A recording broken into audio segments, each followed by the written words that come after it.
Hello, hi dear students, welcome back to my YouTube channel home science की पाठशाला। आज का जो मेरा टॉपिक है वो है पीएच मान। ठीक है, आज हम पीएच मान समझेंगे। पीएच मान क्या होता है, किसका पीएच मान कितना है, पीएच मान स्तर कितना होना चाहिए। ठीक है, सारा डिटेल आज हम देखेंगे इस वीडियो में। तो सबसे पहले हम वीडियो को स्टार्ट कर लेते हैं और जानते हैं कि पीएच मान का फुल फॉर्म क्या होता है। तो पीएच मान का फुल फॉर्म होता है पोटेंशियल ऑफ हाइड्रोजन। क्या होता है? Potential potential of hydrogen. Potential of hydrogen या फिर पावर ऑफ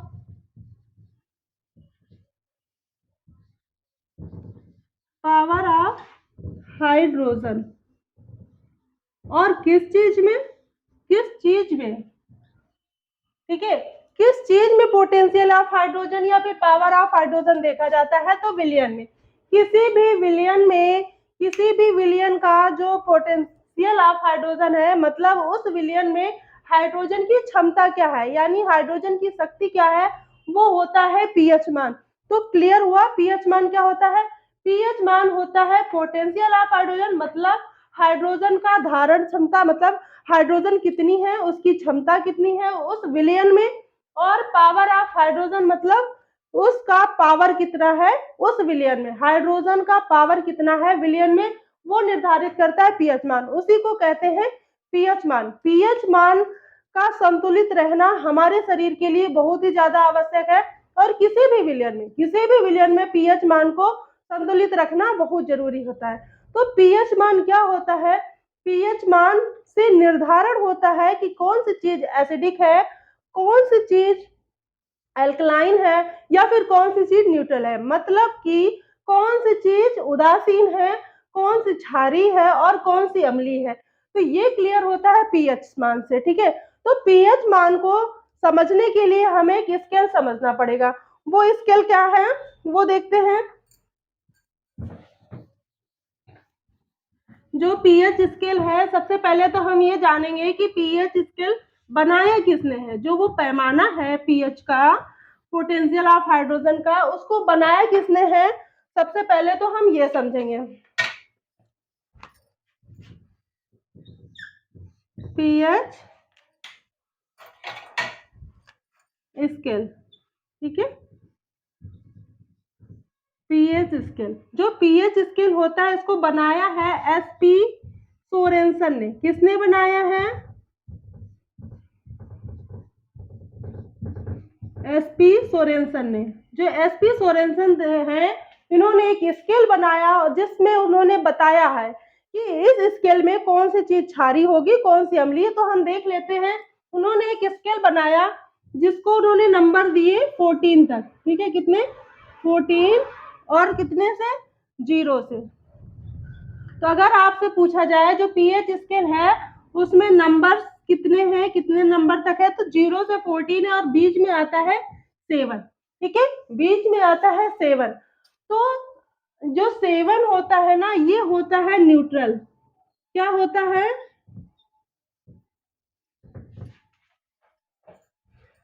7 होता है उदासीन, यानी कि न्यूट्रल। उदासीन, न्यूट्रल। ठीक है, न्यूट्रल। अगर 14 तक कोई नंबर है, 7 से ऊपर अगर कोई चीज है तो वो होगा क्षारीय, यानी कि एल्कलाइन। एल्कलाइन। और 7 से कम है, जितना कम होता जाएगा तो उतना क्या हो जाएगा? अम्लीय। कोई भी विलयन। ठीक है, क्या? कोई भी विलयन यानी एसिडिक। तो क्लियर हुआ पीएच स्केल किसने बनाया? पीएच स्केल बनाया है एसपी सोरेनसन ने। और कब बनाया है वो देखते हैं, 1909 में। ठीक है, 1909 में बनाया है। अगर आपसे पूछा जा रहा है पीएच स्केल किसने बनाया है, तो एसपी सोरेनसन ने बनाया है। और कब बनाया है? तो 1909 में बनाया है। और पीएच मान में कितने से कितने नंबर्स दिए गए हैं, तो 0 से 14 तक, और सेंट्रल पे क्या है 7। तो अगर किसी भी विलयन का पीएच मान 7 है तो वो क्या होगा, उदासीन यानी फिर न्यूट्रल। और अगर 7 से कम है, 7 से कम है तो क्या होगा, अम्लीय यानी एसिडिक, और 7 से ज्यादा है तो क्या होगा, क्षारीय। इसके मध्य में भी जो नंबर आते हैं, ठीक है, उसके बीच में भी नंबर आते हैं, ठीक है।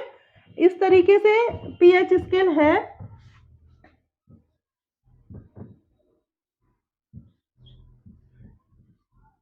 11,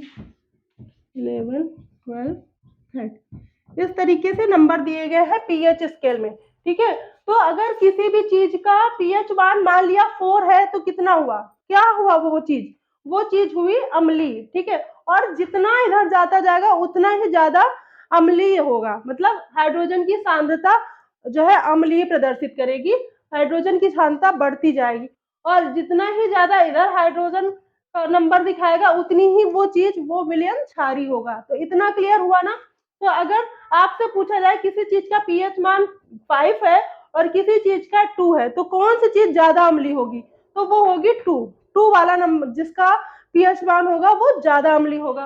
और अगर आपसे पूछा जा रहा है किसी का पीएच मान 8 है और किसी का 10 है, तो कौन सी चीज ज्यादा क्षारीय होगी, तो 10 नंबर की ज्यादा क्षारीय होगी। अगर इधर कम होगा तो अम्लीय होगी, इधर ज्यादा होगा तो उतनी ही ज्यादा क्षारीय होगी। तो इतना क्लियर हुआ। अब हम समझेंगे किसका पीएच मान कितना है, और एक उदाहरण से समझेंगे, ठीक है। सबसे पहले हम रक्त को समझेंगे, यानी ब्लड को। सबसे पहले हम ब्लड समझेंगे, क्योंकि ब्लड से बहुत सारे क्वेश्चन पूछे जाते हैं। ब्लड हमारे फिजियोलॉजी का एक टॉपिक में एक पूरा चैप्टर है जिसमें बहुत सारे क्वेश्चन पूछे जाते हैं। तो सबसे पहले हम रक्त को समझेंगे, रक्त का पीएच मान, ठीक है। रक्त का पीएच मान, तो रक्त का पीएच मान होता है 7.4। कितना होता है, 7.4। तो अगर इसका पीएच मान 7.4 है तो ये क्या हुआ, ब्लड हुआ क्षारीय, ठीक है। क्या हुआ, क्षारीय यानी एल्कलाइन। तो आपसे क्वेश्चन पूछा जाता है, रक्त एक है, क्या है, रक्त एक माध्यम है, ऑप्शन में रहता है अम्लीय, क्षारीय, या फिर उदासीन, या फिर सभी। तो रक्त का जो पीएच मान अगर 7.4 है तो रक्त कैसा हुआ, क्षारीय, ठीक है। रक्त का अगर पीएच मान पूछा जा रहा है तो 7.4, और वो है क्या, तो क्षारीय। तो अगर आपने ये पीएच स्केल समझ लिया तो आपको ये क्लियर करने में बिल्कुल दिक्कत नहीं होगी कौन सी चीज क्षारीय है कौन सी अम्लीय, अगर आपको उसका पीएच मान पता है तो, ठीक है। रक्त का पीएच मान 7.4 है। और एक क्वेश्चन यहाँ पे और पूछा जाता है, रक्त का पीएच मान में कितना परिवर्तन हो जाए तो मनुष्य की मृत्यु हो सकती है, तो आंसर आता है 0.2। क्या आता है, 0.2। अगर कोई भी व्यक्ति है, उसके रक्त में पीएच मान का स्तर अगर 0.2 में भी अंतर आ रहा है, उसका परिवर्तित हो रहा है, मतलब 7.4 से 7.2 भी हो रहा है या 7.1 भी हो रहा है, तो 7.2 हो रहा है तो क्या होगा, मनुष्य की मृत्यु हो जाएगी। क्यों, क्योंकि जो ब्लड है वो हमारे शरीर में हर जगह, हर कोशिकाओं तक ऑक्सीजन पहुंचाता है। तो अगर यहाँ पे इसका माध्यम थोड़ा सा भी अंतर होगा तो वो ऑक्सीजन नहीं पहुंचा पाएगा, और वहां पे वायरस, फंगस आदि चीजें अपना जो है विकास कर लेती हैं, जिस वजह से 0.2 भी अंतर आ जाता है तो पीएच मान में, तो क्या होता है, मनुष्य की मृत्यु हो जाती है। तो आपको समझ में आया पीएच मान का संतुलित होना कितना आवश्यक है। अगर पीएच मान संतुलित नहीं होगा कहीं का भी, तो वो अंग सही से कार्य नहीं कर पाएगा, ठीक है। लार का पीएच मान कितना होता है, 7.4। कितना होता है, लार का होता है 7.4, ठीक है। और इसी के साथ आंसू का भी होता है 7.4, ठीक है। 7.4। तो अगर आपसे क्वेश्चन पूछा जा रहा है रक्त का पीएच मान कितना होता है, लार का पीएच मान कितना होता है, यानी सलाइवा का आंसू का पीएच मान कितना होता है? तो सबका होता है 7.4। इतना क्लियर हुआ? क्लियर है? रक्त का पीएच मान 7.4, लार का पीएच मान 7.4, आंसू का भी 7.4। तो तीनों चीजें किस माध्यम की हैं? तो क्षारीय हैं। अब यहाँ पे आता है जल का। ठीक है, सबसे पहले हम जल का समझेंगे। जल होता है, जल का होता है 7। ठीक है, जल का पीएच मान 7 होता है तो मतलब जल क्या है? उदासीन है। उदासीन है। ठीक है, जल कैसा है? उदासीन। लार, आंसू और रक्त कैसा है? क्षारीय है। ठीक है, अब आपसे पूछा जा रहा है कि सिरके का पीएच मान कितना होता है और दूध का। ठीक है, सिरके का होता है,